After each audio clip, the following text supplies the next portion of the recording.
वेद, ये लिट लकार का प्रयोग समझना चाहिए। धामानि वेद भुवनानि विश्वा। धामानि का अर्थ दिया है जन्म, स्थान और नाम। और योग दर्शन के अंदर जाति का अर्थ जन्म भी किया है, ठीक है ना। जाति कहिए, जन्म कहिए, एक ही बात है।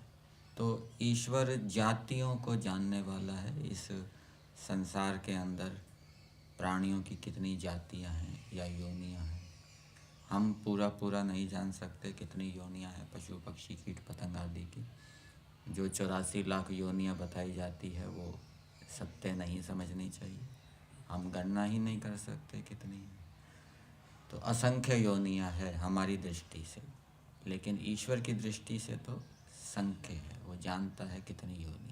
और एक एक जातियों में भी अनेक उपजातियां होती है। गायों की भी कई नस्ल होती है, घोड़ों की भी कई नस्लें होती है, कुत्तों की भी कई नस्लें होती, वो सब ईश्वर जानता है। स्थान को जानता है, कौन कौन से स्थान, रहने की जगहें, प्राणियों के रहने की जगह कौन कौन सी है, कहाँ कहाँ प्राणी रहते हैं। समुद्र में भी रहते हैं, पेड़ों पर भी रहते हैं, भूमि के अंदर भी रहते हैं, भूमि के ऊपर भी रहते हैं, बर्फीले स्थानों पर भी रहते हैं, पहाड़ों पर भी रहते हैं। तो जीवों के रहने का स्थान ईश्वर जानता है। और भी अनेक प्रकार के जो महत्वपूर्ण खनिज है, सोना चांदी आदि, वो कहाँ विद्यमान है वो ईश्वर जानता है। सोना कहाँ है, हीरा कहाँ है, चांदी कहाँ है, सबका स्थान ईश्वर जानता है। और नामानी, सबके नामों को जानता है ईश्वर। मेरा क्या नाम है, आपका क्या नाम है, सबके नामों को ईश्वर जानने वाला है। फिर अगली बात बताइए, भुवनानि विश्वा, और सब लोक लोकांतरों को जानता है। इस सृष्टि के अंदर कहाँ कहाँ जीवन है, पृथ्वियाँ हैं जहाँ मनुष्य रहते हैं, ईश्वर जानता है। कौन कौन से बढ़िया लोक हैं, उत्तम लोक हैं, ईश्वर जानता है। और कोई मनुष्य अच्छे कर्म करता है तो उसका प्रमोशन करके उसको अच्छे पृथ्वी लोक पे भेज देता है, जहाँ अच्छे अच्छे विद्वान मिलते हैं, अच्छा वातावरण होता है। और कोई पाप कर्म करता है तो उसका नीचे गिरा देता है, निकृष्ट लोक में भेज देता है। और इस प्रकार से ईश्वर सब लोक लोकांतरों को, इस आकाश गंगा के अंदर कितने सूर्य हैं, कितने सौरमंडल हैं, इस सृष्टि के अंदर कितनी आकाश गंगाएं हैं, वो सब ईश्वर जानने वाला है। फिर आगे बताया, यत्र देवा अमृतमानशानास तृतीय धामन्न ध्यैरयन्त।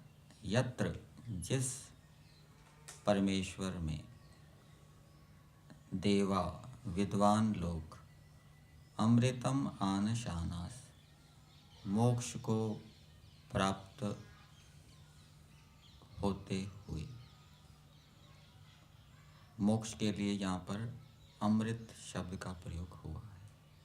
अमृत जीवात्मा को भी कहते हैं, अमृत प्रकृति को भी कहते हैं, और मोक्ष को भी अमृत कहते हैं। तो जिस परमेश्वर में देव विद्वान लोग मोक्ष को प्राप्त होते हुए, विद्वान कौन से, जो धार्मिक हैं, विद्यावान हैं और योगी हैं, वो ही मोक्ष को प्राप्त कर सकते हैं। जिनके अंदर ये तीन योग्यताएं नहीं हैं वो मोक्ष को प्राप्त नहीं कर सकते।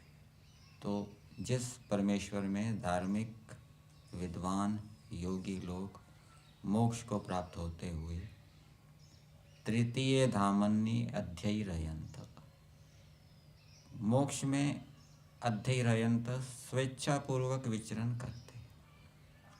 तो ये मंत्र प्रमाण है कि मोक्ष के अंदर जीवात्मा एक स्थान विशेष पर नहीं रहता, वो सब जगह घूमता है। और ईश्वर भी सब जगह नहीं है, ईश्वर भी एक जगह है। कोई ऐसा कहता होगा कि जीवात्माएं परम धाम में चली जाती है, तो परम धाम तो एक स्थान विशेष हो गया, उससे बाहर जा नहीं सकती, तो वो भी एक तो बंधन के समान हो गया, वो कोई मुक्ति नहीं है। कोई ऐसा कहे कि मोक्ष में वैकुंठ में चला जाता है, वैकुंठ में रहता है, तो वैकुंठ भी स्थान विशेष है, वहाँ से तो बाहर जा नहीं सकते, तो बंधन हो गया, फिर वो मुक्ति कहाँ हुई। तो मोक्ष के अंदर जीवात्माएं स्वेच्छापूर्वक परमेश्वर में विचरण करती है, और परमेश्वर सर्वत्र है, अनंत है, कोई भी स्थान ऐसा नहीं है जहाँ परमेश्वर ना हो। और वो परमेश्वर कैसा है, उसके लिए 2 शब्दों का प्रयोग किया है। तृतीय धामनी, वो परमेश्वर तृतीय है, अर्थात जीवात्मा और प्रकृति से विलक्षण है, विशेष लक्षण वाला है। जीवात्मा एक देशी है, अल्पज्य है, अल्प सामर्थ्य वाली है, लेकिन ईश्वर सर्वदेशी है, सर्वज्ञ है, सर्व सामर्थ्य वाला है। प्रकृति जड़ है, ईश्वर चेतन है। प्रकृति का सुख निम्न स्तर का है, लेकिन ईश्वर का सुख उत्कृष्ट है। प्रकृति भी एक देशी है, लेकिन ईश्वर सर्वदेशी है। इस प्रकार से ईश्वर जीवात्मा और प्रकृति से विलक्षण है। ऐसे परमेश्वर में पहला हो गया जीवात्मा प्रथमा, प्रकृति हो गई द्वितीय, और तृतीया कौन हो गया, परमेश्वर। तो उस परमेश्वर में, और दूसरा विशेषण दिया धामन, धामनी, आधारभूते, आधार स्वरूप परमेश्वर में, जो परमेश्वर सारे जगत का आधार है, ऐसे परमेश्वर में अध्ययरयंत सर्वत्र स्वेच्छया विचरन्ति, सब जगह अपनी इच्छा से, अपनी इच्छा से सब जगह विचरण करती है मुक्त जीवात्मा। संसार के अंदर बंधन की अवस्था में जीवात्मा अपनी इच्छा से सब जगह नहीं जा सकती। शरीर आदि का बंधन होता है, और भी अनेक बाधाएं होती है, असामर्थ्य होता है, साधनों का अभाव होता है। लेकिन मोक्ष में कोई साधन उसको नहीं चाहिए, वो ईश्वर की शक्ति की सहायता से जहाँ मुक्त जीवात्मा जाना चाहेगा वहाँ वो विचरण करेगा। तो ये कुछ बातें इस मंत्र में ईश्वर के विषय में बताई है। इस मंत्र के भावार्थ में दिया है, हे मनुष्यों, जिस शुद्ध स्वरूप परमात्मा में, जो परमात्मा शुद्ध स्वरूप वाला है, स्वरूप का अर्थ वैसे गुण कर्म स्वभाव लिया जाता है, और शुद्ध स्वरूप का अर्थ इस रूप में किया जाता है कि ईश्वर के अंदर कोई अविद्या नहीं है, एक अर्थ। और दूसरा, ईश्वर के अंदर कोई भौतिक पदार्थों का मेल नहीं है, मिश्रण नहीं, वो उनसे पृथक है। इस रूप में शुद्ध स्वरूप का अर्थ किया जाता है। जीवात्मा को भी शुद्ध कहते हैं, योग दर्शन में आया दूसरे सूत्र के भाष्य में, शुद्धा च अनंता च चीति शक्ति। जीवात्मा शुद्ध है, शुद्ध का मतलब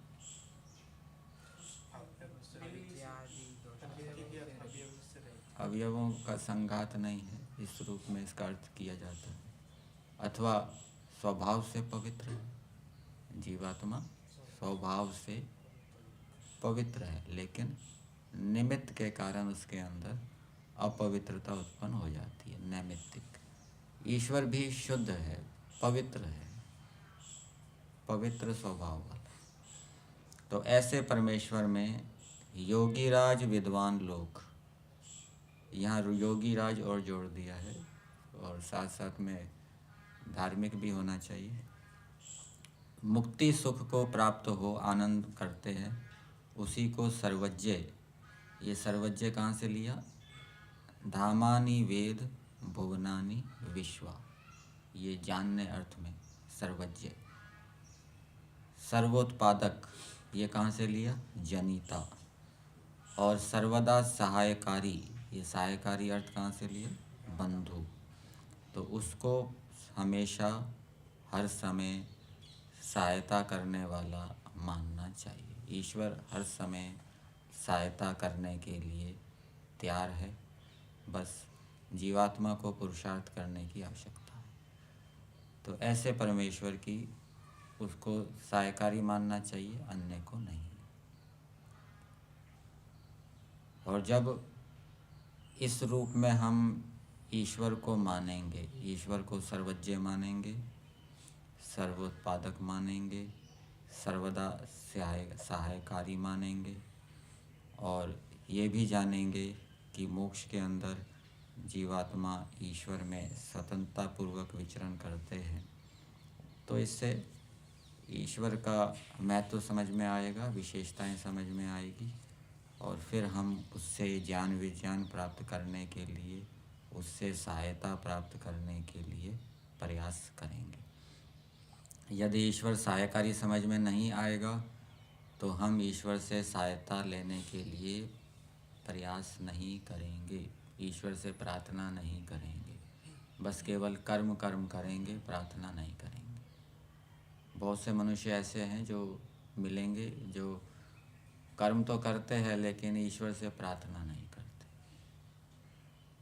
और बहुत से मनुष्य ऐसे मिलेंगे जो प्रार्थना करते रहते हैं, कर्म नहीं करते। तो प्रार्थना के साथ साथ कर्म करने से ईश्वर की सहायता हमें प्राप्त होगी। तो ये कुछ बातें इस मंत्र के अंदर बताई गई है। ऐसे ईश्वर की उपासना करनी चाहिए, उसकी आज्ञा का पालन करना चाहिए। यहीं तक।